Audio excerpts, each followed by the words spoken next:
बिस्मिल्लाहिर्रहमानिर्रहीम। आज का जो हमारा टॉपिक है जी, ये है जी electric flux through a surface enclosing a charge.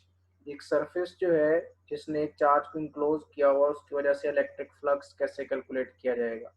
इसमें इम्पोर्टेंट चीज़ जो यहाँ पे है वो ये है कि यहाँ पे अब आप जो बात कर रहे हैं वो एक सरफेस की कर रहे हैं और उसकी वजह से हमने फ्लक्स कैलकुलेट करना है। तो जो प्रीवियस लेक्चर्स में हमने फ्लक्स पढ़ा था, उसका जो फार्मूला है वो है जी ई डॉट ए। और ये जो फार्मूला फ्लक्स का है, ये हम उस वक्त अप्लाई करते हैं जब हमारे पास एक फ्लैट सरफेस हो। फ्लैट सरफेस के लिए हम ये वाला फार्मूला अप्लाई करते हैं। और अगर हमारे पास कोई और ऑर्बिटरी सरफेस हो तो उस वक्त हम ये फार्मूला अप्लाई नहीं कर सकते फॉर द फ्लक्स। जैसा कि इस केस में आप देख रहे हैं कि जो सरफेस है हमारे पास, ये एक स्फेरिकल सरफेस है। तो इस स्फेरिकल सरफेस का फ्लक्स हम इस फार्मूला से कैलकुलेट नहीं कर सकते। इस फ्लक्स को कैलकुलेट करने के लिए हमें डिफरेंट फार्मूलिज्म बनानी पड़ेगी। वो क्या होगी उसको हम डिस्कस करते हैं। सबसे पहले हम ये करेंगे कि ये जो टोटल सरफेस है इसको हम n number of small areas में डिवाइड कर देंगे। जैसा कि यहाँ पे मैंने ये बताया हुआ है कि n number of small areas में डिवाइड कर दिया और उसमें से हर एक एरिया को डेल्टा ए का नाम दे दिया। फर्स्ट सरफेस है तो let's see that is delta A one, इसी तरह delta A two, A three and so on. और अगर इन सारे एरियाज को सम अप किया जाए तो ये टोटल एरिया के इक्वल आएगा। और इस केस में हम फिर ये करेंगे कि हर सरफेस का इंडिविजुअल जो है वो फ्लक्स कैलकुलेट करेंगे। और उसके लिए अगेन जो हम फार्मूला यूज करेंगे वो यही ई डॉट ए होगा। क्योंकि अब इस केस में ये जो सरफेस है हमने इसको डिवाइड कर दिया और अब ये फ्लैट सरफेस बन गई है।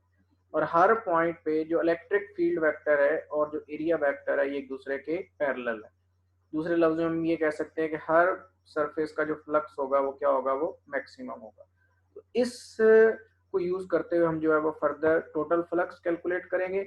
हर सरफेस का फ्लक्स जो है वो इंडिविजुअली कैलकुलेट करने के बाद उसमें हम ये देखेंगे कि हर पॉइंट पे जो इलेक्ट्रिक फील्ड होगा उसकी जो मैग्नीट्यूड होगी वो इक्वल होगी और उसकी जो डायरेक्शन है वो पैरेलल टू द एरिया होगी। तो ये हर पॉइंट पे जो फील्ड है उसकी मैग्नीट्यूड इक्वल है, उसको हम इस तरह करके लिख सकते हैं। तो इसको रिप्लेस करवाएंगे वापस इस फार्मूला में। तो ये फार्मूला जो है वो कुछ इस तरह करके बन जाएगा ई इंटू डेल्टा ए वन, ई इंटू डेल्टा ए टू। ये मैग्नीट्यूड फॉर्म में हमने इसको लिखा। फिर यहाँ से ई कॉमन कर लिया क्योंकि जो ई है वो सेम है एट ईच सरफेस। तो ई जो है वो आपके पास वो कॉमन आ गया। ई जब कॉमन आ गया तो अब फर्दर जो है वो हम कैलकुलेट करते हैं इससे जो है वो फ्लक्स। ई कॉमन कर लिया, बाकी क्या बच गया, delta A one, delta A two, delta a three and so on. और ये जो है ये आपके पास total area of that surface आ गया जो हमने यहाँ पे एक तरह से डिवाइड किया हुआ था। तो इस तरह करके ये जो फार्मूला है आपके पास ये बन गया, flux is equal to electric field intensity into total area. अब इसमें हम इंटेंसिटी और एरिया की वैल्यू रिप्लेस करवा देंगे तो ये हमारे पास फ्लक्स आ जाएगा। अब इंटेंसिटी किसकी इक्वल है, प्रीवियस लेक्चर्स में हम पढ़ चुके हैं कि इलेक्ट्रिक फील्ड इंटेंसिटी का ये फार्मूला है 1/4 pi epsilon nought q over r square. ये इलेक्ट्रिक फील्ड इंटेंसिटी का फार्मूला हो गया। इस फार्मूला की वैल्यू हम रिप्लेस करवा देंगे अबव फार्मूला में और ये फार्मूला हमारे पास रिप्लेस होके ये बन जाएगा। यहाँ पे ये जो 4 पाई r स्क्वायर है ये आपके पास total area of the surface है। क्योंकि ये जो सरफेस है ये स्फेरिकल सरफेस है, स्फेरिकल सरफेस होने की वजह से इसका जो एरिया आया है वो 4 पाई r स्क्वायर आया है। और यहाँ पे 4 पाई और 4 पाई जो है ये आपस में कैंसिल हो जाएगा और इसी तरह आर स्क्वायर जो है वो आर स्क्वायर से कैंसिल हो गया। तो बाकी बच गया क्यू ओवर एप्सिलॉन नॉट। तो जो टोटल फ्लक्स आया वो किसकी इक्वल आ गया, वो आपके पास क्यू ओवर एप्सिलॉन नॉट की इक्वल आ गया। और ये जो फार्मूला है इस फार्मूला के मुताबिक हम किसी भी सरफेस का जो एरिया है वो सॉरी फ्लक्स जो है वो हम कैलकुलेट कर सकते हैं। जो इम्पोर्टेंट चीज़ है यहाँ पे समझने वाली वो ये है कि यहाँ पे ये फ्लक्स जो है एक शेप के लिए ये कौन कौन से फैक्टर्स पे डिपेंड कर रहा है। तो जैसा कि यहाँ से आप देख सकते हैं यहाँ पे एक फैक्टर जो है वो चार्ज है, दूसरा एप्सिलॉन नॉट है। एप्सिलॉन नॉट जो है ये मीडियम होता है और जो क्यू है वो चार्ज होता है। तो इसका मतलब है कि यहाँ पे दो फैक्टर्स पे डिपेंड करेगा, एक charge enclose by the surface और दूसरा मीडियम जिसमें वो चार्ज को प्लेस किया गया। और जो इम्पोर्टेंट चीज़ है वो ये it does not depends upon the geometry, ये ज्योमेट्री पे डिपेंड नहीं करेगा। ज्योमेट्री का मतलब ये है कि जिस सरफेस के अंदर चार्ज इनक्लोज्ड है वो शेप क्या है उसकी, वो शेप पे डिपेंड नहीं करेगा, ये डिपेंड करेगा या तो चार्ज इनक्लोज्ड पे या जिस मीडियम में रखा गया है उस पर डिपेंड करेगा। तो ये था जी charge enclose by the surface. इसके बाद इसी को हम एक्सटेंड करते हैं फर्दर गॉस लॉ को स्टडी करने के लिए। गॉस लॉ का फार्मूला जो है वो एक्चुअली इसी टेक्निक को यूज करते हुए ड्राइव किया जाता है। उसके लिए सबसे पहले हम ये कंसिडर करते हैं कि हमारे पास एक ऑर्बिटरी सरफेस है। ऑर्बिटरी सरफेस प्रीवियस जो है वो स्फेरिकल थी, ये ना स्फेरिकल है ना कोई रेक्टेंगुलर है, ये एक ऑर्बिटरी सरफेस है और इसके ऊपर ये चार्जेस जो है वो डिस्ट्रीब्यूटेड है। तो अब इसकी वजह से अगर हमने फ्लक्स कैलकुलेट करना हो तो अगेन हम क्या करेंगे, हर चार्ज का इंडिविजुअल फ्लक्स कैलकुलेट करेंगे, जो कि आपको ये यहाँ पे नजर आ रहा है कि चार्ज 1 की वजह से Q1 over epsilon not, charge 2 की वजह से ये है, चार्ज 3 की वजह से ये है एंड सो ऑन। फिर एप्सिलॉन जो है वो एक ही मीडियम है क्योंकि उसको जब कॉमन कर लेंगे तो बाकी जो बचेगा आपके पास वो सिर्फ बचेगा चार्ज, और ये क्या हो जाएगा, चार्ज 1 चार्ज 2 इन सारे चार्जेस का सम। और इन सारे चार्जेस का सम अगर उसको Q लिख दिया जाए तो जो टोटल फ्लक्स का फार्मूला है वो बन जाएगा Q ओवर एप्सिलॉन नॉट। और अब इस Q का मतलब होगा that is the total charge. ये जो Q है that is the total charge, ये टोटल चार्ज को रिप्रेजेंट करता है जो कैपिटल Q है इस केस में। अब ये जो फार्मूला बन गया आपके पास Q ओवर एप्सिलॉन नॉट, ये एक्चुअली गॉस लॉ है। इसको स्टेटमेंट की फॉर्म में अगर लिखें तो इसको लिखा जाता है flux through any surface is 1 over epsilon not times the total charge enclosed bye the surface. तो इस तरह करके गॉस लॉ का जो फार्मूला है वो हमने ये ड्राइव कर लिया। इसके बाद हमारे सिलेबस में गॉस लॉ की जो है वो एप्लीकेशंस है, इन एप्लीकेशंस को बारी बारी जो है वो हम डिस्कस करते हैं। उससे पहले हम ये समझ लें जरा कि जो गॉस लॉ है इसको हम इस्तेमाल करते हैं इलेक्ट्रिक फील्ड इंटेंसिटी को कैलकुलेट करने के लिए। ये बड़ा इंपॉर्टेंट पॉइंट है। अक्सर स्टूडेंट्स ये समझते हैं कि इसको फ्लक्स को कैलकुलेट करने के लिए यूज किया जाता है, तो ऐसा नहीं है। Gauss law is used to calculate the electric field intensity. फिर इसके बाद इसकी एप्लीकेशंस हैं। एप्लीकेशन फर्स्ट जो है ये है जी intensity inside a hollow charge sphere, जो आपको ये सामने नजर भी आ रहा है। सेकंड वन जो है that is intensity due to infinite state of charge, और जो थर्ड है that is intensity due to oppositely charge parallel plates. इनको बारी बारी जो है वो हम यहाँ पे कैलकुलेट करेंगे कि ये फील्ड इंटेंसिटीज कैसे आएंगी। तो सबसे पहले हम आते हैं electric field intensity, field inside a hollow charge sphere. Hollow charge sphere का के इनसाइड जो है वो इलेक्ट्रिक फील्ड कैसे कैलकुलेट किया जाएगा। सबसे पहले जब भी हमने गॉस लॉ अप्लाई करना है तो गॉस लॉ अप्लाई करने से पहले जो काम हमने करना है वो ये करना है कि पहले गॉजियन सरफेस कंसीडर करनी है। गॉजियन सरफेस क्या होती है, ये एक इमेजिनरी सरफेस है जो कि गॉस लॉ को अप्लाई करने के पहले जो है वो कंसीडर की जाती है। जिस पॉइंट पे electric field intensity find out करनी है पहले उस पॉइंट को एक सरफेस के अंदर रखते हैं एक तरह से, और उस सरफेस को बोला जाता है गॉजियन सरफेस। आपको यहाँ पे सामने नजर आ रहा होगा कि यहाँ पे जो गॉडियन सरफेस है ये यहाँ पे आपको नजर आ रही है। ये जो छोटा सर्कल ग्रीन कलर का नजर आ रहा है ये एक्चुअली क्या है, ये गॉडियन सरफेस है, और ये सेंटर पे जो है वो चार्ज क्यू पड़ा हुआ है, और जो शेल है वो ये है जो कि आउटर सरफेस है, और इस शेल के बाहर ये पॉजिटिव चार्ज जो है ये डिस्ट्रीब्यूटेड है। अब गॉस लॉ की जैसा कि स्टेटमेंट अभी हमने पढ़ी है उसके मुताबिक जो फ्लक्स है that is Q over epsilon not है, और जो चार्ज है वो क्योंकि इनसाइड कोई चार्ज नहीं है, चार्ज जो सरफेस पे डिस्ट्रीब्यूटेड है, इस वजह से यहाँ पे जो क्यू की वैल्यू है वो जीरो हो जाएगी। और अगर इसको यहाँ पे रिप्लेस करवाया जाए तो इसका आंसर हमारे पास जो आएगा वो आपके पास जीरो आएगा। क्यू ओवर एप्सिलॉन नॉट का आंसर आएगा जीरो, और उसको हम इक्वेशन 1 कंसिडर कर लेते हैं। इसी तरह अगर हम flux is equal to E into A की बात करें तो उसका फार्मूला जो है वो आपके पास होता है अगेन ई इंटू ए। इन दोनों इक्वेशंस को हम कंपेयर करेंगे तो ई ए जो है that is equal to zero, और हमें पता है कि दो वेरिएबल्स का प्रोडक्ट अगर जीरो आ रहा है तो इसका मतलब है इनमें से कोई एक वैल्यू ऐसी है, कोई एक वेरिएबल ऐसा है जो कि जीरो है, या तो वो अब ई जीरो होगा या ए जीरो होगा। तो जब इस पर्टिकुलर कंडीशन की हम बात करें तो इसमें एरिया जो है वो जीरो नहीं है, क्योंकि एक स्फेरिकल सरफेस हमने कंसीडर की हुई है तो उसका एरिया कुछ ना कुछ तो होगा। तो फिर जो जीरो होगा वो क्या चीज होगी, that will be the electric field intensity. तो हम ये कह सकते हैं कि जो intensity of the field inside a hollow charge sphere है वो क्या है, वो जीरो है। और ये एक्चुअली एक प्रैक्टिकल एप्लीकेशन भी है जिसके मुताबिक गॉस केज जो है वो डिजाइन किया गया है और इसको यूज किया जाता है इंस्ट्रूमेंट्स को शील्ड आउट करने के लिए। कहने का मकसद ये है कि अगर आप एक कंडक्टिंग स्फीयर लेते हैं जो कि क्लोज शेप है और इनसाइड वो हॉलो है, तो उसके इनसाइड जो है वो इलेक्ट्रिक फील्ड का इफेक्ट जो है वो नहीं होगा और आप इलेक्ट्रिक फील्ड को एक तरह से शील्ड आउट कर सकते हैं।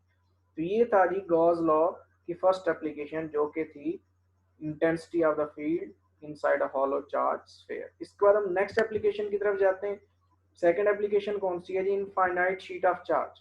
Electric field intensity due to infinite sheet of charge हमने कंसीडर करनी है। आपको ये सामने डायग्राम में एक शीट ऑफ चार्ज नजर आ रही है, आल्दो ये इनफाइनाइट नहीं है। यहाँ पे हम इसको अप्लाई करने के लिए एक finite piece of sheet consider करते हैं जिसके ऊपर पॉजिटिव चार्ज जो है वो डिस्ट्रीब्यूटेड है। और जैसा कि मैंने पहले कहा था कि फील्ड कैलकुलेट करने से पहले हम गॉजियन सरफेस कंसीडर करते हैं। तो यहाँ पे जो गॉजियन सरफेस है वो ये स्फेरिकल सरफेस जो आपको नजर आ रही है, सिलेंड्रिकल सरफेस, ये एक्चुअली क्या है, ये गॉजियन सरफेस है। ये जो सरफेस है एक्चुअली ये क्या है, ये गॉजियन सरफेस है। तो गॉजियन सरफेस हमने सिलेंड्रिकल यहाँ पे कंसीडर की और ये सरफेस इस शीट में से पास कर रही है। एक साइड से लेट से एंटर हुई तो दूसरी साइड से इसको एग्जिट किया हुआ है। तो ये यहाँ पे गॉजियन सरफेस है, यहाँ से लेकर लेट से ये यहाँ तक, ये एक सिलेंड्रिकल सरफेस जो आपको नजर आ रही है, ये गॉजियन सरफेस है। इस गॉजियन सरफेस में दो, एक ये वाला एंड है इसको फ्लैट एंड बोला जाता है, एक ये एंड है इसको फ्लैट एंड बोला जाता है। और ये जो आपको यहाँ से लेकर यहाँ तक ये सरफेस नजर आ रही है ये वाली, इसको बोला जाता है कर्व्ड सरफेस। तो अब जब हम गॉस लॉ अप्लाई करेंगे तो उससे पहले जब हम फ्लक्स कैलकुलेट करेंगे तो हम इस पूरी सरफेस को थ्री डिफरेंट पार्ट्स में डिवाइड करते हैं। पहला एक ये फ्लैट एंड, फिर दूसरा ये फ्लैट एंड, और तीसरा जो है वो ये कर्व्ड सरफेस। इनके इंडिविजुअल फ्लक्स कैलकुलेट करेंगे फिर हम इनको सम करेंगे। तो हम देखते हैं कि सबसे पहले जो कर्व्ड सरफेस की वजह से फ्लक्स आता है वो जीरो आता है। जैसा कि मैंने पहले कहा था कर्व्ड सरफेस कौन सी है, ये वाली जो सरफेस है ये कर्व्ड सरफेस है। और इसकी वजह से फ्लक्स जीरो क्यों आ रहा है, क्योंकि ये सारी सरफेस जो है वो फील्ड के पैरेलल हो गई है। और अगर सरफेस को फील्ड के पैरेलल रखा जाए तो जो फ्लक्स होता है वो जीरो होता है। और दूसरी दो सरफेसेस जो हैं वो आपके पास फ्लैट सरफेस हैं, एक ये वाली और एक ये वाली। दोनों में जो फील्ड है इट इज आउटवर्ड, ये आउटवर्ड है। और अगर इस सरफेस में आप यहाँ पे आप कंसीडर करें तो जो एरिया वेक्टर है, एरिया वेक्टर आपके पास जो है वो आउटवर्ड आ रहा है। ये लेट से एरिया वेक्टर है, एरिया वेक्टर। और ये जो एरिया वेक्टर है ये तकरीबन बन रहा है जी, बल्कि ये पैरेलल टू द फील्ड है। और अगर ये फील्ड के पैरेलल होगा तो इस वजह से इस केस में जो फ्लक्स होगा वो E इंटू ए हो जाएगा। सिमेट्रिकली इस केस के लिए भी ऐसा ही है। इन दोनों केसेस में एरिया वेक्टर और जो फील्ड वेक्टर है ये दोनों क्या है, ये पैरेलल है। इस वजह से जो फ्लक्स बनता है वो बन जाता है 2E इंटू ए।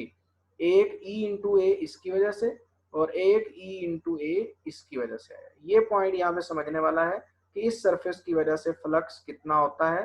तो अगेन मैं इसको बता दूं कि इस केस में जो आपके पास एरिया वेक्टर है, मैं इसको दोबारा से एक्सप्लेन करता हूँ। सबसे पहले आप यहाँ पे ये समझें कि यहाँ पे एरिया वेक्टर एग्जिस्ट कहाँ पे कर रहा है। तो ये वाला जो सरफेस है एक्चुअली इसका जो एरिया वेक्टर है वो ये है। तो ये एरिया वेक्टर है,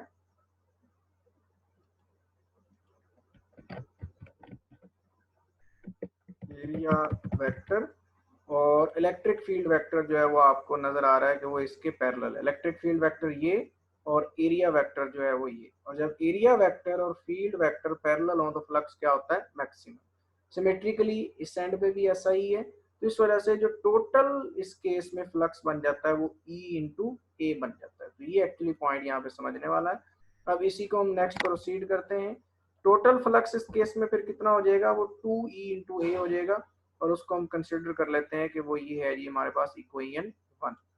अब इसके बाद हम नेक्स्ट जो है वो प्रोसीड करते हैं। नेक्स्ट बाय गॉस लॉ जैसा कि हमें पता है फ्लक्स किसकी इक्वल है, charge enclose by the surface over epsilon not. अब इस सरफेस की वजह से चार्ज कितना है, उसको हम कैलकुलेट करने के लिए सरफेस चार्ज डेंसिटी का आइडिया यूज करते हैं। सरफेस चार्ज डेंसिटी क्या है? Charge per unit area. और यहाँ से जो चार्ज की वैल्यू है क्यू, वो किसकी इक्वल हो जाएगा? Charge density into area. इसको रिप्लेस करवा दें अब इक्वेशन में, तो ये बन जाएगा sigma A over epsilon not. और इसको हम कंसिडर करते हैं कि ये लेट्स से इक्वेशन 2 है। तो अब यहाँ पे इक्वेशन 1 और इक्वेशन 2 को कंपेयर करके हम जो है फर्दर फाइंड आउट करते हैं। हम इन दोनों इक्वेशंस को कंपेयर करेंगे तो मैथमेटिकली ये स्टेप्स जो है आपको नजर आ रहे हैं। 2e इंटू ए हो जाएगा सिग्मा ए और एप्सिलॉन नॉट। और यहाँ से हमने e कैलकुलेट करना है, तो e किसकी इक्वल हो जाएगा? 2 से 2 कैंसिल हो गया तो सिग्मा, सॉरी, ए से ए कैंसिल हो गया तो बाकी बच गया सिग्मा ओवर 2 एप्सिलॉन नॉट। और अगर इसको आप वेक्टर फॉर्म में लिखना चाहें तो साथ आर यूनिट वेक्टर लिख दें। तो ये एक्चुअली इलेक्ट्रिक फील्ड इंटेंसिटी हो गई due to infinite theta charge. तो ये सेकंड इसकी एप्लीकेशन थी। इसके बाद जो थर्ड एप्लीकेशन है इसकी, उसकी तरफ हम आते हैं। थर्ड एप्लीकेशन क्या है जी? थर्ड एप्लीकेशन है जी electric field intensity due to oppositely charge parallel plates. और वो भी आपको ये डायग्राम में नजर आ रहा है कि जो अपोजिटली चार्ज पैरेलल प्लेट्स हैं ये आपको शो की गई हैं। ये अपोजिटली चार्ज पैरेलल प्लेट्स हैं जिनमें जो इलेक्ट्रिक फील्ड है ये वर्टिकली डाउनवर्ड है, जो कि इलेक्ट्रिक फील्ड लाइन से यहाँ से रिप्रेजेंट हो रहा है। और इस केस में जो गॉसियन सरफेस है वो एक रेक्टेंगुलर सरफेस कंसिडर की गई है, जो कि इस तरह करके है। इस सरफेस को आप गौर से देखें। इस सरफेस का ये जो टॉप एंड है ये इनसाइड द प्लेट है, और फिर ये वाली साइड जो है ये इसकी वर्टिकल डाउनवर्ड है, फिर ये side parallel to x axis है, और फिर ये वर्टिकली अपवर्ड है।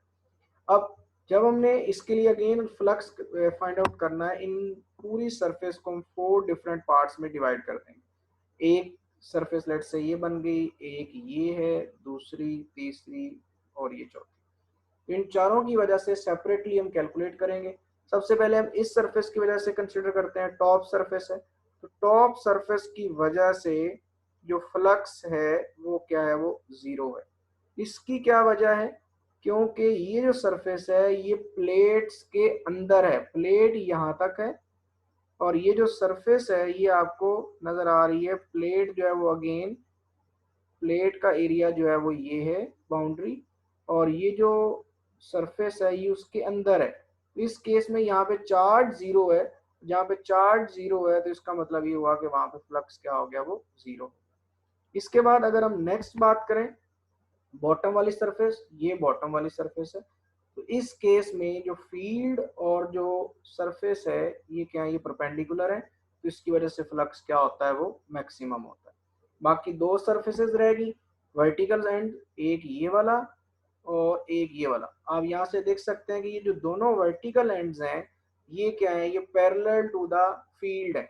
ये फील्ड लाइंस हैं, फील्ड लाइंस, और फील्ड लाइंस के पैरेलल है ये। और अगर ये फील्ड लाइंस के पैरेलल है तो इसकी वजह से भी अगेन फ्लक्स क्या हो जाएगा? जीरो हो जाएगा। तो यहाँ से हमें पता क्या चला कि जो फ्लक्स है वो सिर्फ एक सरफेस की वजह से है। और वो कौन सी सरफेस है? वो हमारे पास ये वाली सरफेस है, जिसकी वजह से फ्लक्स जो है वो E इंटू ए है, ये जो बॉटम वाली सरफेस है। तो अब इसी को जो है वो फिर हम नेक्स्ट जो है वो यूज करते हैं हुए कैलकुलेट करते हैं इलेक्ट्रिक फील्ड इंटेंसिटी जो है वो कितनी आएगी, जैसा कि हमने प्रीवियस केस में किया था। सबसे पहले हमने फ्लक्स कैलकुलेट कर लिया। टोटल फ्लक्स किसके इक्वल आ गया? 0 + 0 इंटू ई ए, वो ई इंटू ए आ गया। फिर इसके बाद बाय गॉस लॉ में पता है charge enclose by the surface over epsilon not. यहाँ पे भी सरफेस चार्ज डेंसिटी का जो है वो हम आइडिया यूटिलाइज करेंगे। तो ये क्यू ओवर ए, और यहाँ से क्यू जो है वो सिग्मा इंटू ए हो गया।